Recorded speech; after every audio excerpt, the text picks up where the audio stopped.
Aneh lihat orang makan kepiting, pengakuan ibu bayi 24 jari di Madura.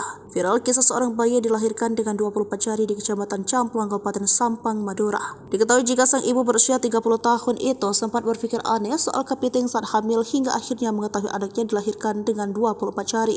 Sang ibu Zubaidah 30 tahun mengaku bahwa sejak awal mengandung dirinya tak pernah melakukan hal aneh. Namun dirinya pernah merasakan hal aneh di mana saat mengandung merasa bayi tersebut tidak aktif, beda dengan saat mengandung kedua anak sebelumnya. Hal tersebut sempat membuatnya mengeluh kondisi kebidan saat melakukan kontrol kehamilan. Sesering kontrol mulai di usia kandungan masih 4 bulan, kata Zubaidah dilansir dari Kompas.com.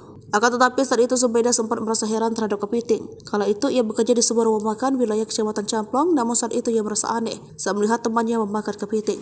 Zubaidah sempat bertanya-tanya atas kondisi kaki kepiting yang banyak. Menurut suami Zubaidah F, 40 tahun, ia dan istrinya, sang bayi perempuan yang bernama ABN itu lahir pada 23 Januari 2024 dalam kondisi sehat dengan berat 3.100 gram.